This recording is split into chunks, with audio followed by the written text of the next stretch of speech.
காதோரம் கதைப்போமா நேர்களுக்கு வணக்கம். கதைக்குள்ளே போகிறதுக்கு முன்னாடி ஒரு சின்ன விஷயங்க. கதை போட தாமதமானதற்கு ரொம்ப சாரிங்க. நம்மளோட சேனல் மானிட்டைசேஷன் கட் ஆகிருக்கு. அதனால் கதைகள் போடுறதில்ல எந்த பயனும் இல்லைன்னு தான் போடலை, இருந்தாலும் போடுறோம். ரெண்டாவது ரீசன், என்னோடய வாய்ஸில் சின்ன பிரச்சனை. கடந்த ஒரு மாதமாக எனக்கு பேசவே முடியல. அதனால தான் கடந்த ஒரு மாதமாக சுத்தமாகவே கதை போட முடியல. இனிமேல் கண்டிப்பாக கதை தொடர்ந்து வரும். வாய்ஸ் இப்போவும் எப்படி இருக்குன்னு தெரியல, பட் கொஞ்சம் அட்ஜஸ்ட் பண்ணிக்கோங்க. சலனம் 109.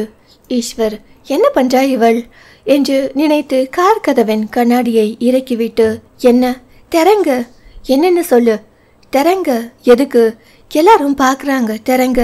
கண்ணாடி வழியே தங்களை ஆர்வமோடு சிலர் பார்ப்பதை உணர்ந்து திறந்தவன் என்ன என்பது போல் பார்க்க அவளோ ஏறி அமர்ந்து காரின் கதவை சாற்றிவிட்டு திரும்பினாள்.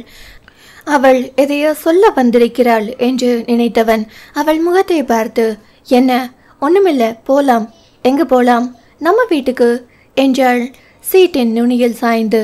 இனி நாம் நம்ம என்ற வார்த்தையெல்லாம் சொல்ல உனக்கு தகுதி இல்லை. சரி, சாரி, உங்கள் வீட்டுக்கு. என் வீட்டுக்கு நீயே வர? முதலில் யார் நீ எனக்கு? திரும்பியும் முதலில் இருந்தா என்பது போல் இருந்தது அவளுக்கு. ஏய், எதுக்கு அங்கே வர? அங்கேயே இருக்கதா. நாங்கள் சத்திரம் வைக்கலையே, இஷ்டத்துக்கு வந்து தங்குவதற்கும் போறதுக்கும். அவனின் வார்த்தைகள் அடிமனம் வரை கூர்பாய்ச்ச தனக்கு தானே சொல்லிக்கொண்டாள். அஞ்சு, சோர்ந்து விடாதே, இனி எவ்வளோ தாங்கணும், கண்டிப்பா மனம் மாற இன்னும் நாளாகும் என்று. பின் சாரி எதுக்கு? எல்லாத்துக்கும். இங்கே யாரும் அவ்வளோ நல்லவங்க கிடையாது. உன் சாரி மயிர நீயே வச்சுக்கோ. முதலில் வண்டியை விட்டு இறங்கு. நான் இனி இறங்க போகிறதா ஐடியா இல்லை. மரியாதையாக இறங்கு. இப்போ நான் இறங்கினால் உங்கள் சொந்தக்காரங்க எல்லாம் நம்ம 2 பேத்துக்குள்ளே ஏதோ பிரச்சனைன்னு பேசுவாங்களே, உங்களுக்கு ஓகேவா? இப்போ நீ என்னோட வந்தா வாழ்க்கை முழுவதும் ஏன் வந்தேன்னு ஒவ்வொரு நாளும் யோசிக்கிற மாதிரி இருக்கும். உன்னை பார்க்கவே எரிச்சலாக இருக்கு. அது உனக்கு பரவாயில்லையா? வார்த்தைகள் வலித்தது. ஆனால் அதை காட்டிக்கொள்ளாமல், பரவாயில்ல, உனக்கு முடிவெல்லாம் நொடியில் எடுத்த பழக்கம் தானே, ப்ளீஸ் அதை விடுங்க. நான் உங்கள் கூட வரேன். எங்கே வர? ஏன் வர? என் கூட வர நீ யாரு? தாலி எடுத்து காட்டி நீங்கள் கட்டினது நான் உங்கள் பொண்டாட்டி. ஓ, மஞ்சள் கயிற்றை கலட்டாமல் கழுத்தில் மாட்டியிருந்தால் நீ என் பொண்டாட்டியா?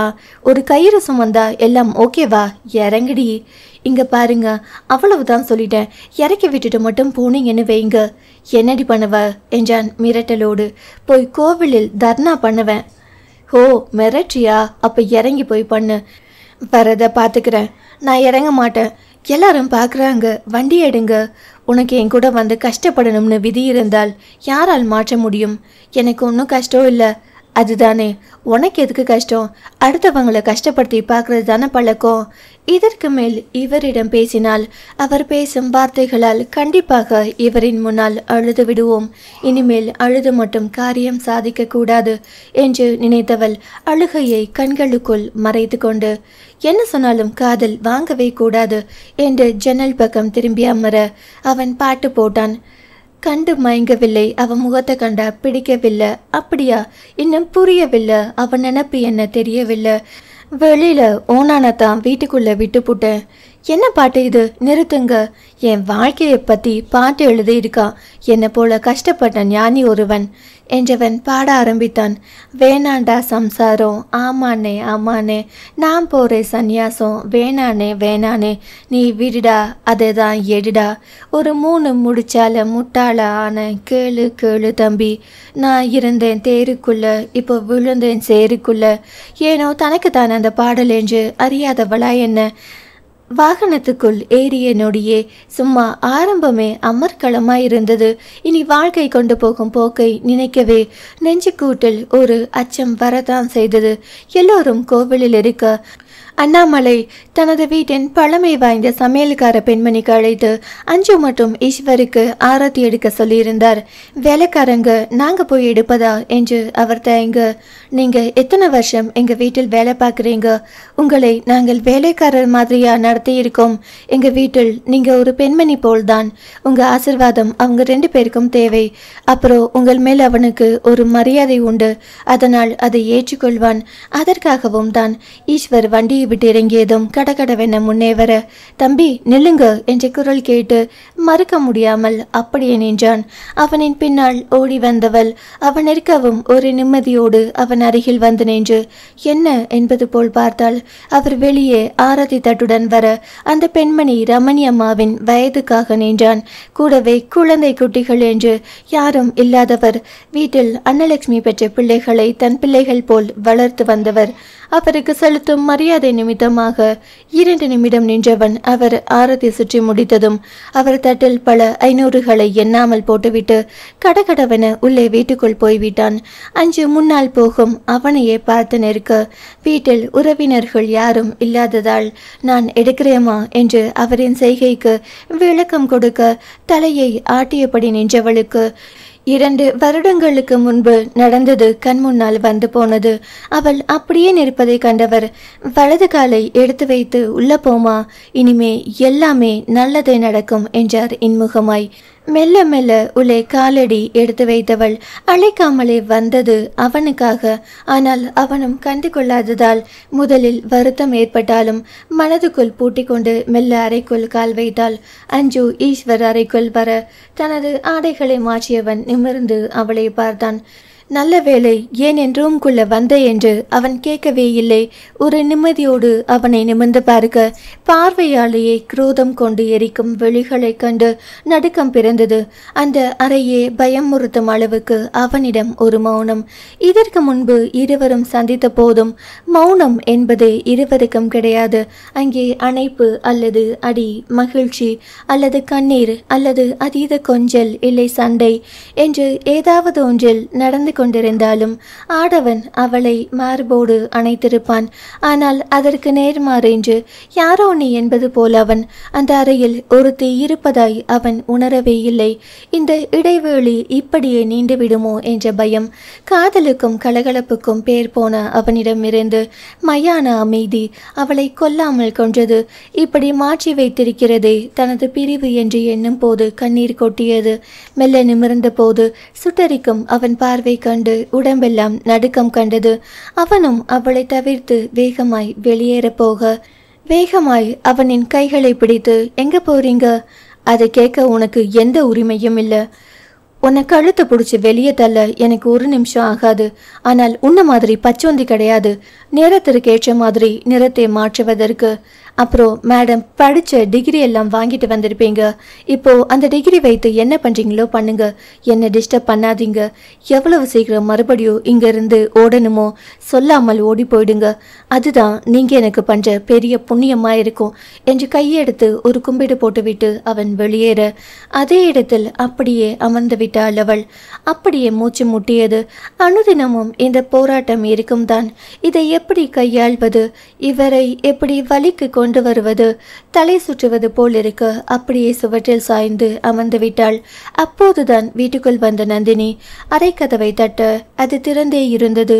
ஈஸ்வர் வீட்டில் இல்லை என்பதை அறிந்ததால் கதவை திறந்து கொண்டு உள்ளே வரும்போது வெறும் தரையில் படுத்திருந்த அஞ்சுவை எழுப்பி என்னடி பண்ற? சும்மா உட்கார்ந்துருந்தேங்க்கா, அசதியில் தூங்கிட்டேன். நீ அழுதுருக்க அப்படிங்கிறது உன் முகத்தை பார்த்தாலே தெரியுது. நீ மாமியாரிடம் கோவிச்சுக்கிட்டு போனதெல்லாம் கரெக்டு தான். ஆனால் ஒரு 10 நாளில் திரும்பி வந்திருக்கலாம். ஏதோ அண்ணன் போனாரு, சம்பாதிச்சிட்டாரு, அவருக்கு ஒரு நஷ்டமும் இல்லை. நீ ஆனால் பணத்தை கொண்டு வந்துட்ட, படிப்பை கொண்டு வந்துட்ட. ஆனால் உன் சந்தோஷத்தை தொலைச்சிட்டு வந்திருக்க. தொலைச்சது உடனே கிடைக்கணும் என்று சின்ன குழந்தை போல் அழுது அடம் பிடித்தால் கிடைக்காது. உன்மேல் வைத்த காதல் எல்லாம் இப்போ ஈஸ்வர் மனதில் வெறுப்பா மாறி இருக்கும்.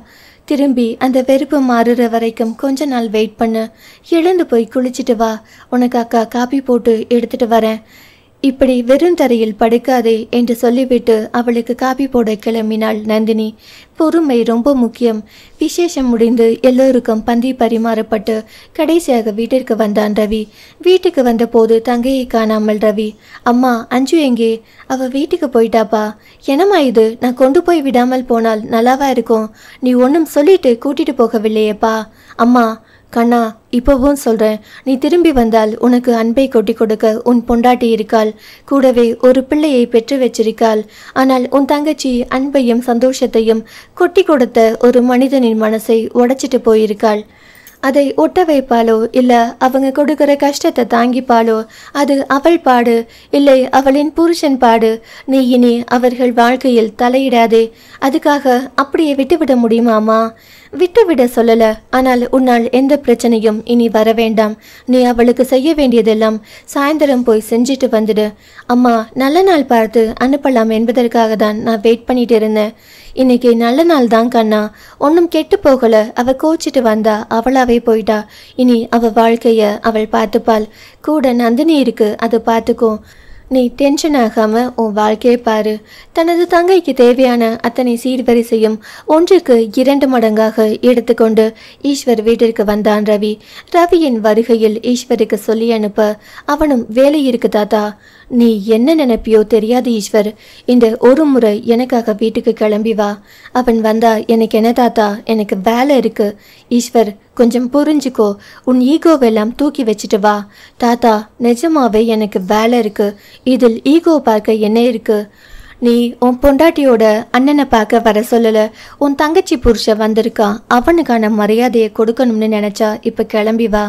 நான் யாருக்காகவும் வரல, உங்களுக்காக வரேன் என்றவன் வீட்டிற்கு வந்தான். வந்தவன் அங்கே வரவேற்பறை முழுவதும் சீர்வரிசை பொருட்கள் குவித்து வைத்திருப்பதை கண்டவன் கண்டுகொள்ளாமல் அங்கே தாத்தாவின் அருகே போய் அமர்ந்தவன் அவனை பார்த்து வாங்க என்று தலையாட்டி விட்டு என்ன விஷயம் என்பது போல் பார்த்தான்.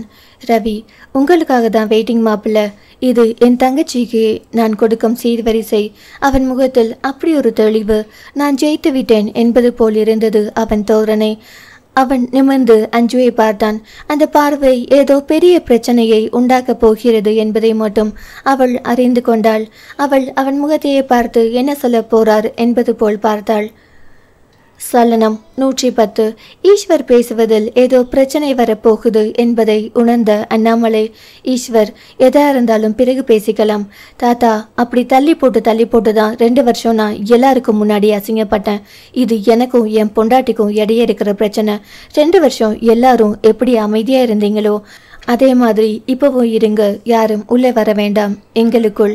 அருணாச்சலம் மிகவும் புன்னகையாய் அந்த தருணத்தை எதிர்பார்த்தால் இப்பவே இருவரும் பிரிந்து விடுவார்கள் என்று. அன்னலட்சுமி பயத்தோடு நின்றிருந்தார். அடுத்து என்ன பிரச்சனை வரப்போகிறதோ என்று. அதையும் நந்தினி கணவன் மனைவி பிரச்சனைக்குள் மூக்கை நுழைப்பது தவறு என்று மௌனம் காத்தாள். ரவி, என்ன மாப்பிள்ள, ஏதாவது சொல்லணுமா? ஈஸ்வர், இந்த பொருட்கள் எல்லாம் யாருக்கு? ரவி, அஞ்சுவுக்கு மாப்பிள்ள. அவன் அவளிடம், இதெல்லாம் உனக்கு வேணுமா? என்ன கேள்வி இது என்பது போல் அவள் அவனை பார்க்க, ரவி, இதெல்லாம் கொடுக்காததால் தானே உங்க அம்மா அன்னைக்கு அவளை அப்படி பேசினாங்க. அது தப்புதான். ஆனால் அவ உங்க தங்கச்சியா இருக்கிறப்போ பேசினாங்க. அதுக்கு நான் அப்பவே பதில் சொல்லி இருப்பேன். அவள் இங்கே இருந்திருந்தாள். ஆனால் இப்போ அவ உங்க தங்கச்சி இல்ல. ரவி, அதுக்கு? ஈஸ்வர், இந்த சீரெல்லாம் வேணாம். அவள் இங்கு நிம்மதியா இருக்கணும் என்றால் இந்த சீரெல்லாம் கொடுத்துதான் ஆகணும். இல்லாட்டி அவளை மரியாதையா உங்க வீட்டில் நடத்த மாட்டாங்க. ஈஸ்வர், ஓகே ரவி, இது உங்க விருப்பம். நீங்க உங்க தங்கச்சிக்கு கொடுங்க, கொடுக்காம போங்க, அது உங்களை சார்ந்தது என்றவன் திரும்பி மனைவியிடம், நீ ஈஸ்வர வைஃபா வாழணும் அப்படின்னு நினைத்தாள். நான் வாங்கி கொடுத்த புடவையை கட்டிட்டு உங்க அப்பா வீட்டிலிருந்து வாங்கிட்டு வந்த பொருட்கள் முக்கியமா? நீ கட்டின துணியை கூட கழட்டி உன் அண்ணன் கிட்ட கொடுத்துடு. அனைவருக்குமே அதிர்வுதான் அவன் பதிலில். பின் அவள் கண் கலங்கி அண்ணனை பார்த்தாள். ஈஸ்வர் அவளின் கலங்கிய விழிகளை பார்த்து, ஒருவேளை உன் அண்ணன் சொன்னபடிதான் நடப்பேன் நினைத்தாள். ஒன்றும் தப்பில்ல, அவன் என்ன சொல்ல போகிறானோ என்ற பயத்தோடு அவனையே பார்க்க, நான் கட்டின தாலியை கழட்டி வச்சுட்டு இப்போவே உன் அண்ணன் கூட போயிடு. நான் டைவர்ஸ் பத்திரத்தை உடனே ரெடி பண்ணி அனுப்புகிறேன். வீட்டில் இருக்கும் அனைவருக்கும் அதிர்ச்சி தான். அஞ்சு அஞ்சு என்று பின்னால் சுற்றிய ஈஸ்வர் அவளை பிரிந்து டைவர்ஸ் வரைக்கும் போக முடியுமா என்று இந்த முறை மேலும் அதிர்வது அஞ்சுவின் முறையாகி போனது. இந்த அளவுக்கெல்லாம் இவரால் யோசிக்க முடியுமா, அதுவும் டைவர்ஸ் பண்ற அளவுக்கு என்று நினைத்தவள் அண்ணனுக்கும் கணவன் நடுவே நின்று என்ன செய்வது என்று தெரியாமல் முழித்தவள் முடிவாக, அண்ணா இதையெல்லாம் எடுத்துட்டு போங்க. ரவி கோபமாக, ஈஸ்வர் நீங்க பண்றது ரொம்ப தப்பு. என்ன தப்பு என்றான் நிமிர்வாக. எங்க தங்கச்சிக்கு கொடுக்கறது வாங்கக்கூடாதுன்னு சொல்றது உங்களுக்கு என்ன ரைட்ஸ் இருக்கு? என்னடி உன் அண்ணன் ரைட்ஸ் பற்றியெல்லாம் பேசுறாப்ல? எதுக்கு என் கூட என் வீட்டுக்கு வந்தேன்னு நான் கேட்டப்போ நீதான் நான் உங்க பொண்டாட்டி தாலியை காட்டி ரைட்ஸ் மயிரெல்லாம் பேசின, உரிமையா வருவேன்னு பின்னாடியே வந்த, இப்ப வாயை மூடிட்டு சும்மா நிக்கிற என்றான் பற்களை கடித்து. அவளை எதுக்கு மிரட்டுறீங்க ஈஸ்வர்? என்கிட்ட பேசுங்க. அப்படியே உங்க தங்கச்சி பயந்தவதான், அவ்வளோ பயம் இருக்கிறவள் தான் தாலியோட மஞ்சள் கயிறில் இருக்கிற ஈரம் மறைகிறதுக்கு முன்னாடியே அண்ணன் தான் முக்கியம்னு பின்னாடியே போனாளா? அப்புறம் யாரை கேட்டு அவளை கூட்டிட்டு போன? யார் உனக்கு அந்த ரைட்ஸ் கொடுத்தா? ரவிக்கு கோபம் தலைக்கேறியது. அப்போ நீங்க குட்ட குட்ட குனிந்து போகணுமா? யாரும் குனிந்து போக சொல்லல. பேசினது என் அம்மா. பிரச்சனை நடந்தப்போ நான் அந்த பிளேஸில் இல்லை. அவ என்கிட்ட சொல்லியிருந்தால் நான் பேசியிருப்பேன். அதை விட்டுட்டு போனால், இப்போ திரும்பி வந்தால், அப்போ என்ன பார்த்தால் டேஷ் மாதிரி இருக்கா?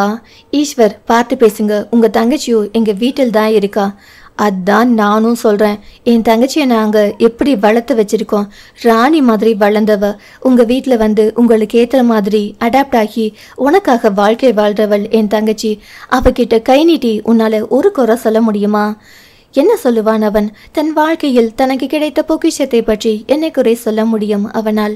அவன் மௌனமாகிவிட, நீங்களாவது வீட்டில் பார்த்த ஜோடி. நான் உங்க தங்கச்சியை விரும்பி அவளும் விரும்பி நான் இல்லாட்டி ஒரு நாள் கூட இருக்க முடியாது. நான் டைலாக் எல்லாம் பேசி உருகி உருகி காதலிச்சு கல்யாணம் பண்ணினா என்னை விட்டுட்டு போயிடுவாள்.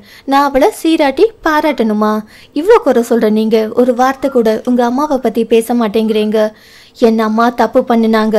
அவங்க அதே தப்போட இப்போ வரைக்கும் நடந்திருந்தா அவங்கள திட்டுறதுக்கோ இல்லை அவங்க கூட பேசாமல் இருக்கிறதோ நான் தான் பண்ணியிருப்பேன். ஆனால் என் அம்மா தப்பு பண்ணிட்டு மன்னிப்பு கேட்க உங்கள் வீட்டுக்கு வந்தாங்க. மன்னிக்கிறதும் மன்னிக்காததும் உங்கள் இஷ்டம். ஆனால் என் அம்மா செஞ்ச தப்புக்கு மன்னிப்பு கேட்கும் விதமாக உங்கள் தங்கச்சிக்கிட்ட வந்து பேசிட்டாங்க. அதுக்கப்புறமும் திமிர் பிடித்து போகிறவளை பற்றியெல்லாம் நான் கவலைப்பட முடியாது. அவ்வளவுதான். இதுக்கப்புறம் பேசுறதுக்கெல்லாம் ஒன்றும் கிடையாது. உங்கள் மூட்டை முடிச்செல்லாம் எடுத்துக்கிட்டு கிளம்புங்க. இல்லை இது இங்கே தான் இருக்கணும்னு விருப்பப்பட்டால் உங்க தங்கச்சியை கூப்பிட்டு கிளம்புங்க என்று சொல்லியவன் விருட்டென்று அறைக்குள் போய்விட்டான். வீட்டில் இருக்கும் யாராலும் எதுவும் பேச முடியவில்லை. அஞ்சு தன் அண்ணனின் அருகே வந்து, நான் இங்கே தான் இருக்க போறேன், வாழணும்னு ஆசைப்படுறேன் அண்ணா. எந்த பிரச்சனையும் பெரிதுபடுத்த வேண்டாம். இங்கே இருந்தா என்ன, நம்ம வீட்டில் இருந்தா என்ன, என்னைக்கு இருந்தாலும் என் பொருள் தானே, நான் வந்து எடுத்துக்கிறேன். ஆசையாக வாங்கிய பொருட்கள் எல்லாம் எடுத்து செல்வது அவனுக்கு மனது வலித்தாலும் தங்கையின் வாழ்க்கை கருதி அவன் தயங்கி நிற்கும் போது நந்தினி பின்னால் வந்து அவன் முதுகை தட்டி கொடுத்து, நம்ம வீட்டில் தான் நான் இருக்கு, எடுத்துட்டு போங்க, பேசி பேசி பிரச்சனையை வளர்க்க வேண்டாம் என்று சொன்னதும் ரவி அதை எடுத்துக்கொண்டு கிளம்பிவிட்டான். நந்தினி அவளின் சோர்ந்த முகம் கண்டு தட்டி கொடுத்து, இதுக்கே சோர்ந்துட்டா எப்படி? பயமா இருக்காக்கா, நீ நல்லா தெளிவா யோசிச்சு பாரு. ஈஸ்வர் ஈஸ்வர் என்று எல்லாத்துக்கும் ஒன்றை சொல்லி சொல்லியே அவர் உச்சாணி கொம்பில் போய் அமர்ந்திருக்கிறார். அவர் இனி இறங்கி வருவது என்பது கஷ்டம். தன்மானம் தன்மானம்னு குடைப்பிடிக்கிற ஈஸ்வர் கிட்ட போய் அண்ணன் நகை கொடுத்தா அவரோட தன்மானம் குறைஞ்சிடும் என்ற எண்ணத்தினாலோ இல்லை இவன் நகை கொடுத்து என் பொண்டாட்டி வாழ்வதா என்று நல்ல எண்ணத்தினாலோ தெரியவில்லை. ஆனால் இந்த நகையை வாங்க மாட்டார். அதனால் புலம்புவதை விட்டுவிட்டு உன் புருஷனுக்கு காப்பி எடுத்துட்டு போய் கொடு. தனக்குள் வரும் அழுகையையும் தனக்குள் கட்டுப்படுத்தி கொண்டு காப்பியை வேலைக்கார பெண்மணியிடம் எப்படி போடுவது என்று அவருக்கு பிடித்த மாதிரி கேட்டு அதை போட்டுக்கொண்டு அவனின் அறைக்குள் நுழைந்தாள். ஆடை மாற்றி வந்தவனின் முன்னால் காப்பியை நீட்ட, நான் இந்த நேரத்தில் காப்பி குடிக்க மாட்டேன் என்று சொல்லிவிட்டு அவன் வாட்டர் பாட்டில் எடுத்துக்கொண்டு, உடற்பயிற்சி அறைக்குள் நுழைந்துவிட அந்த காப்பியை கொட்ட போனவள் ஏனோ தனக்கே தலை வலிப்பது போல் தோன்ற அதை எடுத்துக்கொண்டு போய் அப்படியே அமர்ந்து பருக ஆரம்பித்தாள்.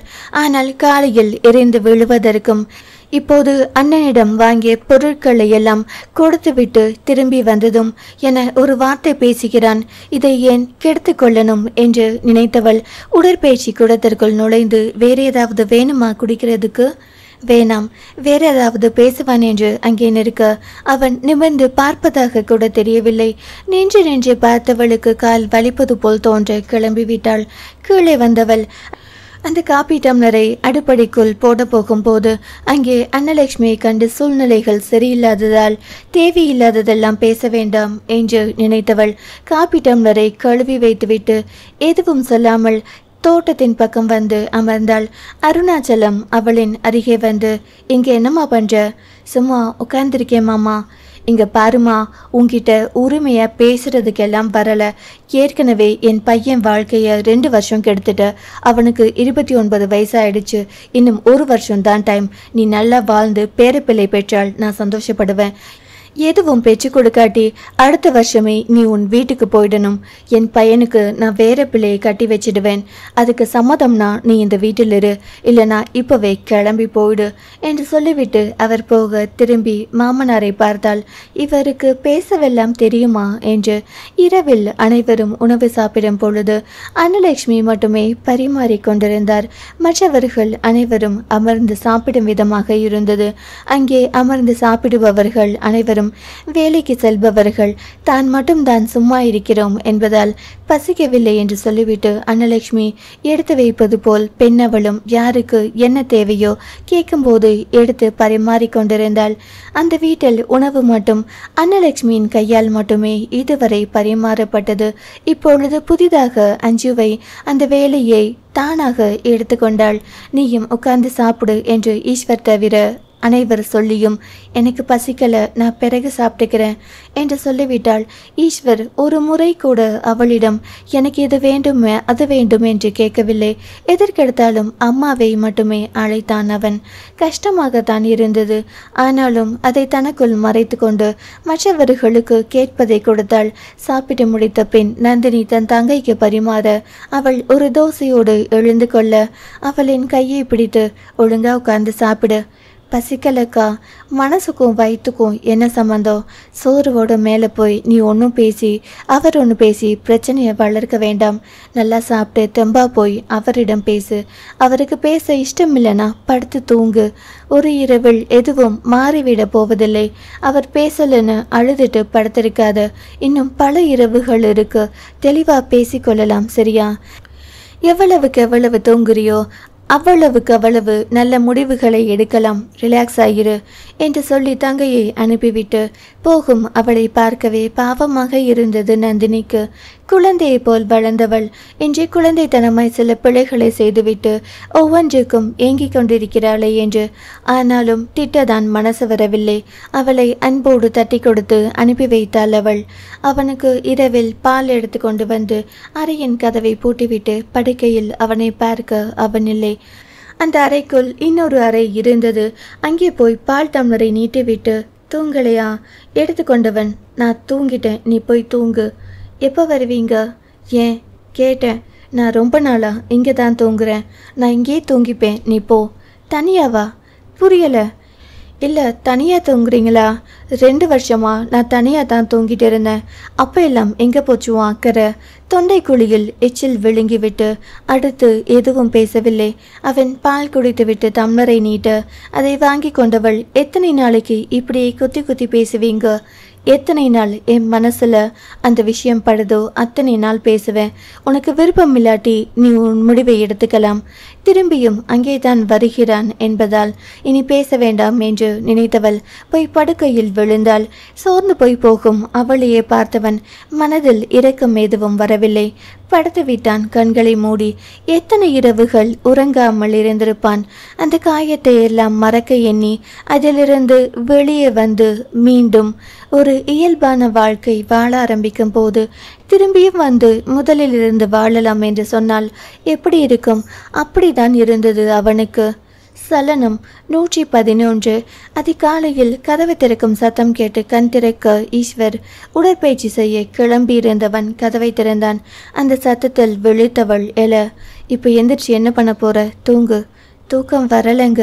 அவன், மணி 4 தான் ஆகுது, படுத்து தூங்கு என்று சொல்லி கதவை மூடிவிட்டு போய்விட அவன் நின்று சொன்னதற்காக 2 நிமிடம் படுத்தாள். கூடவே ஆச்சரியம், தன்னிடம் பேசுகிறானே என்று. ஆனாலும் அதற்கு மேல் உறக்கம் வராமல் அவன் போனதும் அவசரமாக எழுந்து குளித்து கிளம்பி கீழே வந்து அவனுக்கு காப்பி போட பாலூற்றிய பாத்திரத்தை அடுப்பில் எடுத்து வைத்தவளுக்கு, ஐயோ இந்த நேரம் காப்பி குடிப்பாரா மாட்டாரா என்று பெரும் சந்தேகம் இருந்தது. அவள் பாத்திரத்தை அடுப்பில் வைத்து கொண்டே யோசனையில் இருக்கும்போது பின்னாடி வந்த அன்னலட்சுமி அவள் யோசனையுடன் இருப்பதைக் கண்டு, பால் பொங்க போகுது, என்ன யோசனையில் இருக்கிறாள் என்று நினைத்து அடுப்பை அமர்த்திவிட்டு அவளை பார்க்க புரிந்தது. தன் மகனுக்கு காப்பி பிடிக்குமா பிடிக்காதா என்று யோசிக்கிறாள் என்று நினைத்து திரும்பி மணி பார்க்க அது 4:45 என்று காட்ட அவர் அன்றாட பணிகளை கவனித்தார். அவளோ, இவங்க ஏன் இந்த நேரம் வரணும், என்ன பிடிக்கும் அவருக்கு, அச்சோ நேரம் ஆச்சே என்று மணி பார்க்க கொஞ்சம் நேரம் கழித்து அன்னம் கருப்பட்டி காப்பி ஒன்றை போட்டு அவளிடம் நீட்ட அவள் புரியாது விழிக்க, அவன் காலையில் கருப்பட்டி காப்பி தான் குடிப்பான், அதுவும் உடற்பயிற்சி முடிந்துதான் என்று சொல்லிவிட்டு அவர் வேலையை பார்க்க தேங்க்ஸ் என்றவளுக்கு அத்தை என்று அழைத்து அவரை உரிமை பாராட்டவே நாக்கு வரவில்லை. அவரும் வாயே திறக்கவில்லை. அவளின் ஒற்றை வார்த்தையில் அவளின் மனதை அறிந்து கொண்டார். அவள் இன்னும் பழையபடிதான் இருக்கிறாள் என்று. இருவருக்குமே நெருங்கி உறவு பாராட்ட எண்ணமில்லை. அவர் தன்னிடம் பேச விரும்பவில்லை என்பதை புரிந்து கொண்ட அஞ்சு அந்த காப்பியை எடுத்துக்கொண்டு மேலே உடற்பயிற்சி கூடம் வரும்போது அவனோ வியர்வை மழையில் இருந்தான். அப்படி ஒரு கோலத்தில் அவனை கண்டால் ஆணுக்கும் கூட ஆசை வரும். அப்போ ஆசை கொண்டவளுக்கு வராமல் இருக்குமா? அவன் புறம் நீட்ட வாங்கி கொண்டான். அவன் உடம்பில் வியர்வை கொட்ட பெண்ணவள் தன் முந்தானையில் துடைத்தாள். ஒன்னும் வேணாம், காலையில் டென்ஷன் பண்ணாத. அவள் காது கேளாமல் செய்வனே கடமையாற்றினாள். அவன் உடம்பின் வியர்வையை துடைக்க அவன் அவளின் அருகாமையை விரித்து கொண்டே அவளின் பார்வையில் எதையோ கண்டு, இனிமேல் இப்படி பண்ணாதே. என்ன பண்ணின?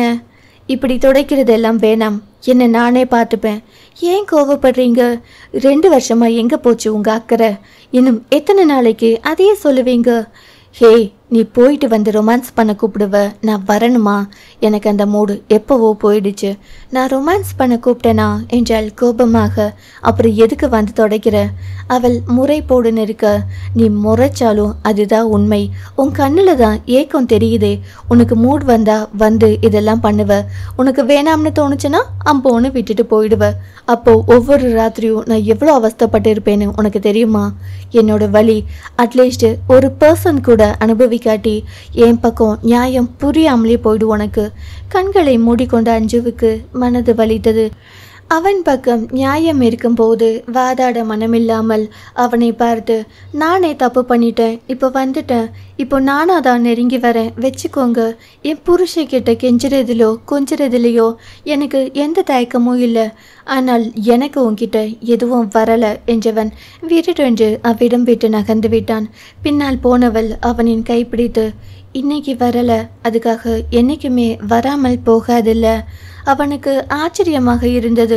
இவளால் இப்படியெல்லாம் கூட பேச தெரியுமா என்று. அவளையே உற்று பார்க்க, என்னடா இவ இப்படி பேசிக்கிறாளே என்று தானே பார்க்குறீங்க. அவனோ, என்னடி உனக்கு பிரச்சனை? என் கையை பிடிக்கிற அளவுக்கு உனக்கு உரிமையை யார் தந்தா? நீங்கள் தான் என்றவள் அவனின் பிடித்த கையை இறுக்கமாக பற்றி கொண்டு, 2 வருஷத்துக்கு முன்னாடி நீங்கள் என்ன இப்படி தான் சுற்றி சுற்றி வந்தீங்க.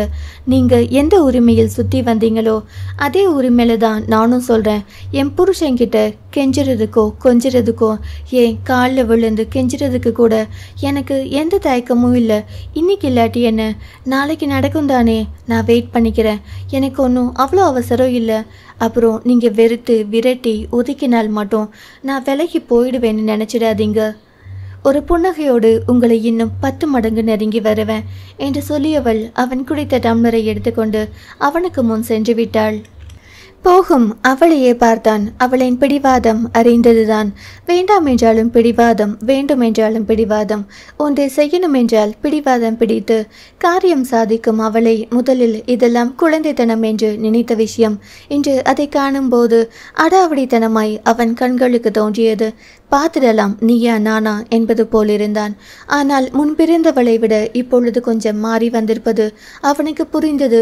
இந்த மாற்றம் எதில் கொண்டு போய் முடியும் என்பதுதான் தெரியவில்லை. சற்று நேரத்தில் அனைவரும் கிளம்பி கொண்டிருக்கும் பொழுது மேலே வந்த அஞ்சு தன்னவனிடம், லஞ்ச் வீட்டுக்கு வருவீங்களா, இல்லை மீட்டிங் ஏதும் இருக்கா?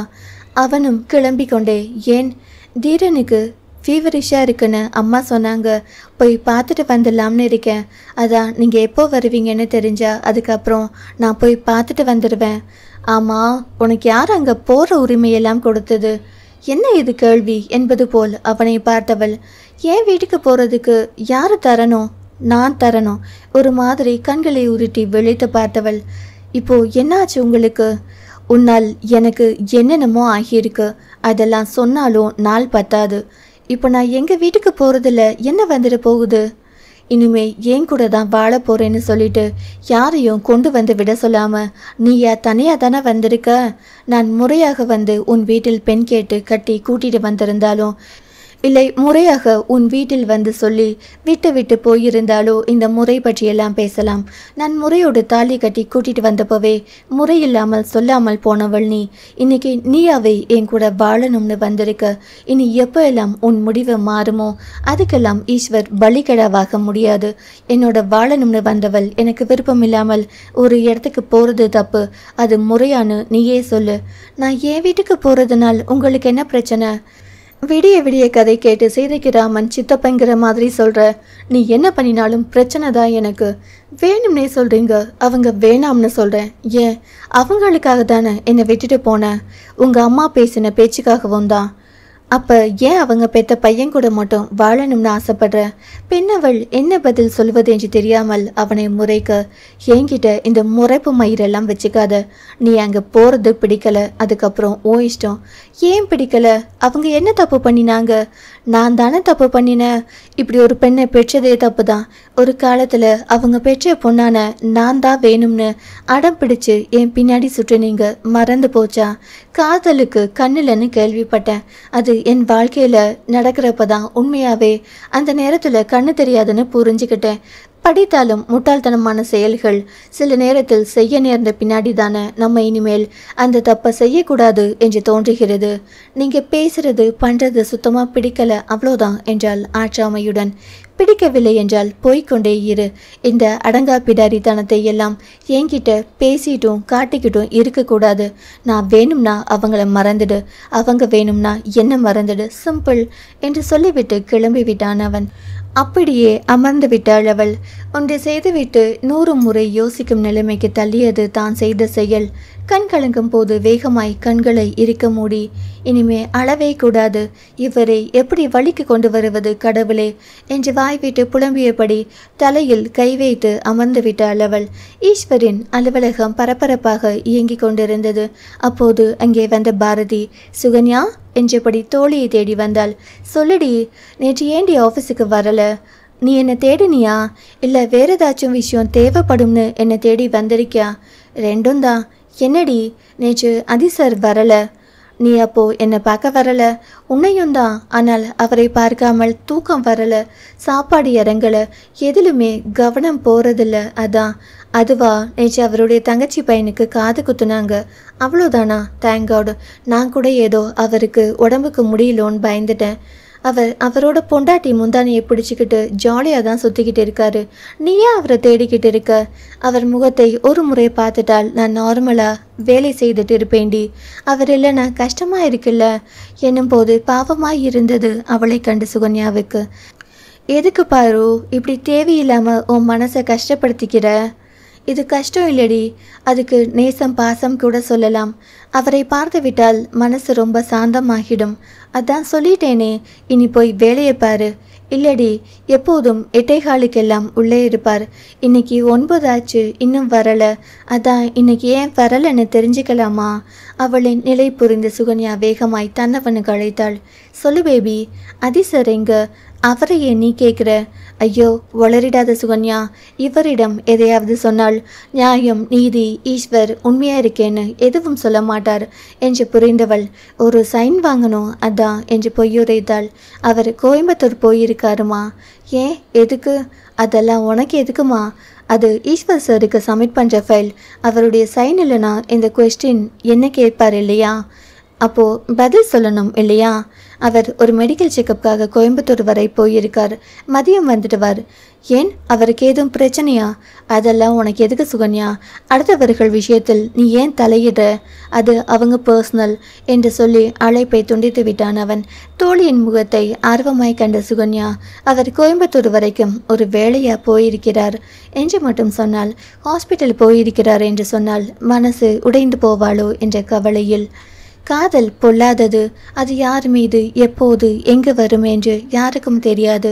அப்படி அறியாமல் வந்த காதலின் விளைவாள் இங்கே ஒரு பேதை அறியாமல் தன்னை இழந்து கொண்டிருக்கிறாள். சலனம் 112. அலுவலகத்தில் வேலை செய்து கொண்டிருந்த ஈஸ்வரின் செல்போன் சினுங்க. தொடுதிரையில் அம்மா என்று வரவும் எடுத்தவன், சொல்லுங்கம்மா.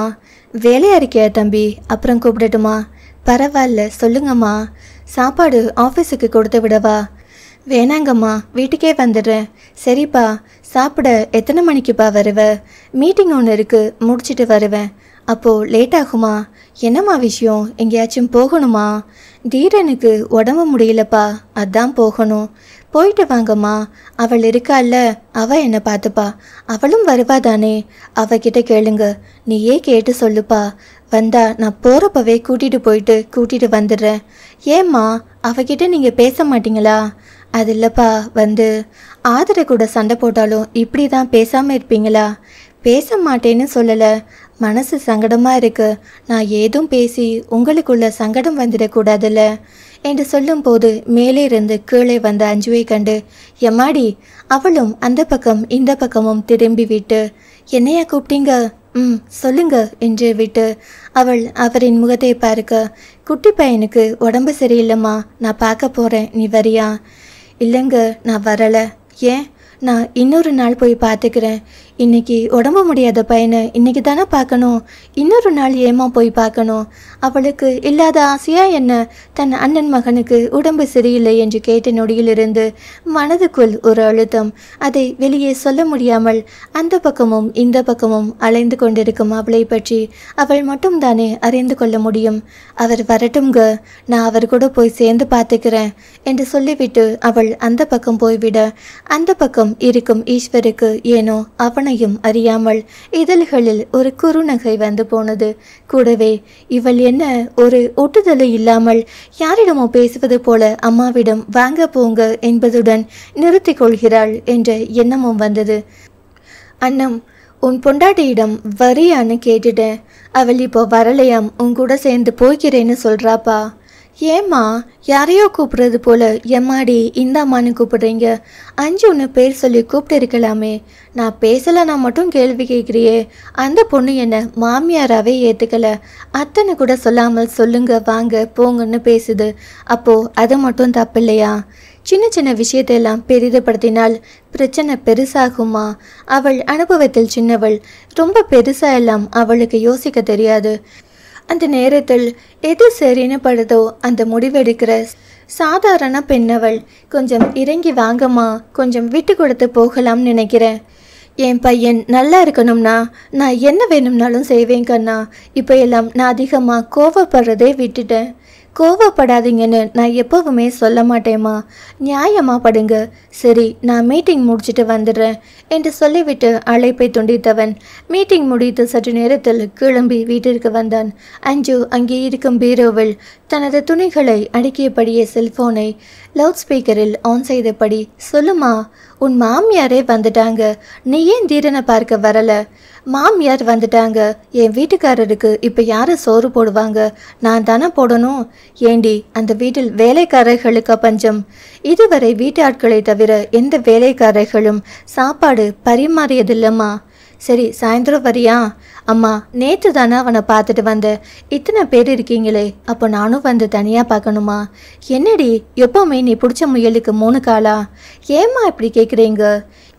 இல்ல கல்யாணமாகி போய் புருஷன் கூட வாழணும்னு ஆசைப்பட்ட, அங்க போய் பிடிவாதமா அண்ணன் கூட போவேன்னு போயிட்ட. இப்போ புருஷன் வீட்டுக்கு போனதும் பிறந்த வீட்டுக்கு வரமாட்டேங்கிற. எங்கே இருந்தாலும் 2 வீட்டையும் மேனேஜ் பண்ணணும் தெரியுமா? தெரியாதா உனக்கு? இல்லை உன் வீட்டுக்காரர் இங்கெல்லாம் வரக்கூடாதுன்னு சொல்லிட்டாரா? என்னம்மா உங்களுக்கு பிரச்சனை? அவர் எதுக்கு அப்படி சொல்ல போறார்?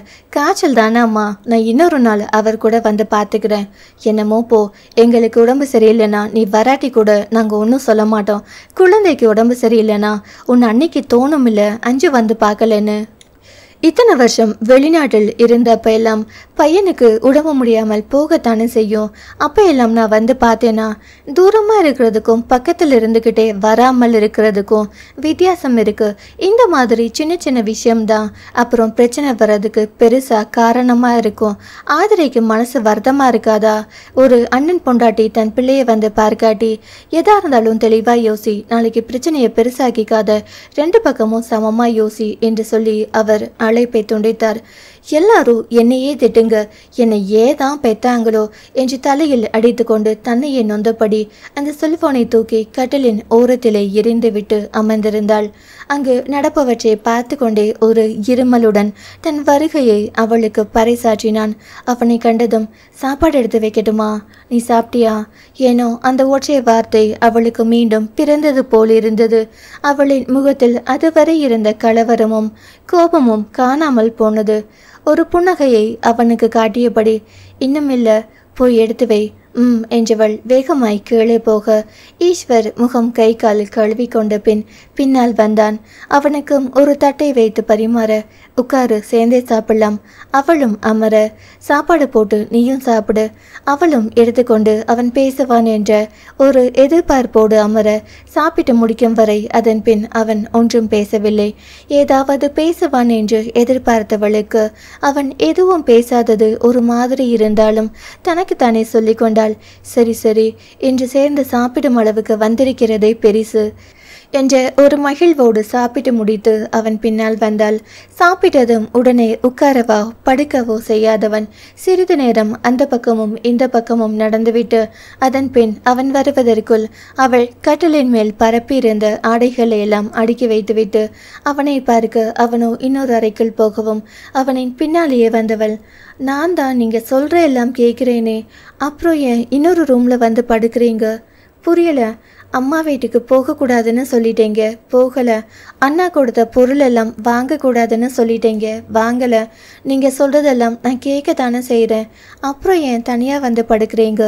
நான் சொல்கிறதெல்லாம் உன்னை நான் எப்போ கேட்க சொன்னேன்? பெண் அவள் விழிகளை விரித்து, நீங்கள் தானே இதெல்லாம் சொன்னீங்க, இதெல்லாம் செய்கிறது செய்யாமல் இருக்கிறதும் உன்னோட விருப்பம். செஞ்சால் இங்கே இருப்ப, செய்யாட்டி உங்கள் வீட்டில் போய் இருப்ப, அவ்வளவுதான் வித்தியாசம். நீ எங்கே இருக்கணும்னு நீ முடிவு பண்ணிக்கோ, முடிவு உன் கையில்தான் என்றான். தனக்கும் இதற்கும் எந்த சம்மதமும் இல்லை என்பது போல். என்ன பதில் இது? அங்கே வந்து படுங்களேன். யாருக்கு என்ன வந்தது கொஞ்சம் கூட கண்டுக்காமல் மயிரே போச்சுன்னு போயிடுவ. நான் இப்போ உங்கூட வந்து படுக்கணுமா? நான் எப்போ அப்படி சொன்னேன் என்றவளுக்கு அவனின் வார்த்தையில் அழுகை வந்தது. அழுது விடக்கூடாது என்பதில் மட்டும் தெளிவாய் இருந்ததால் கண்ணீரை கண்களுக்குள் கட்டுப்படுத்தி கொண்டு நின்றிருந்தாள். அப்படியே அங்கே வந்து படுக்க சொல்ற? எங்கூட வந்து படுங்கன்னு நான் எப்போ சொன்னேன்? அப்போ படுங்கிறதுக்கு என்ன அர்த்தம்? இங்கே தனியாக ரெஸ்ட் எடுக்கிறதுக்கு அங்கே எடுக்கலாம்னு தான் சொன்னேன், மற்றபடி ஒன்றுமில்லை என்று சொல்லும்போது விழிநீர் எட்டி பார்த்து விட்டது. இப்போ என்ன மயிருக்கு அழுது சாவடிக்கிற? கட்டிலில் என் கூட மட்டும் படுக்கணும் அப்படிங்கிறது அவசியமில்லை. ரெஸ்ட் எடுக்கலாம், புக்ஸ் வாசிக்கலாம், ரிலாக்ஸேஷன் எல்லாம் கட்டிலில் தானே நடக்கும். எங்கள் வீட்டில் ரெஸ்ட் எடுக்கணும் என்றால் தனிப்பட்ட ரூம் இருக்குது, புக்ஸ் வாசிக்கவும் இடம் இருக்குது, மனசு ரிலாக்ஸ் பண்ண பால்கனி இருக்குது, வாக்கிங் போகிறதுக்கு வெளியேயும் மொட்டை மாடியிலும் இடம் இருக்குது. கட்டிலில் படுக்கிறதுக்கு மட்டும்தான் பயன்படுத்துவோம். நீ வந்து இப்போது அழுகிற அளவுக்கு நான் ஒன்றும் சொல்லலை. இதற்கு மேல் என்ன சொல்வது என்று தெரியாமல் அவள் அவ்விடம் விட்டு போக அவள் கொடுத்த காயத்தை விட தன்னால் அவள் அழுகும்போது ஏனோ தன் மனதால் தன் செய்கையை கூட சில நேரம் ஏற்றுக்கொள்ள தான் முடியவில்லை. இங்கே இருந்தால் இன்னும் காயப்படுத்துவோம் என்பதால் எழுந்து கிளம்பிவிட்டான். அவன் கிளம்புவதைக் கண்டு வேகமாய் விழிநீரை துடைத்துவிட்டு போகும் அவனின் கையை பிடித்து, நீங்கள் இங்கே கூட ரெஸ்ட் எடுங்க, என்னால் ஒன்றும் போக வேண்டாம். தன் அருகே வந்த நெருக்கம் அவளின் உச்சந்தலையை கண்டதும் அப்படியே போக அவனால் முடியத்தான் இல்லை. ஒரு முத்தமாவது முத்தமிட இதழ்கள் பரபரத்தது. ஏனோ உச்சியிலேக்கு முத்தமிட மனசு பரபரத்தது. புடவை உடுத்தி இருந்தால் இலைமறை காயாக சிலது தெரிந்தும் சிலது தெரியாமலும் தான். இடுப்பு இடைவேளையில் கொஞ்சம் கைவிட்டு தன்னோடு இழுத்து மார்போடு அணைத்து கொள்ள விரல்கள் துடிக்க, தன்னையும் மீறி சில நேரம் தன் மனது கட்டுக்கடங்காமல் அலைப்பாய்வதை அவன் எப்போதும் விரும்ப மாட்டான். தன்னை சுதாரித்தவன் அவளின் கைகளிலிருந்து தன் கைகளை உருவிக்கொண்டு தனது கையெடுத்து தனது பின்னந்தலையில் ஒரு அடியடித்து தன்னை சமன்படுத்தியவன் அவ்விடத்தை விட்டு நகர்ந்து விட்டான். போகும் அவன் முதுகை வெறித்தபடி நின்றிருந்தாள். கால்கள் மரத்து போகும்போதுதான் சுயநினைவுக்கு வந்தவள் அப்படியே வந்து கட்டிலில் அமர்ந்து விட்டாள். அதுவும் இரவு அவன் வந்து கூப்பிடும் வரை.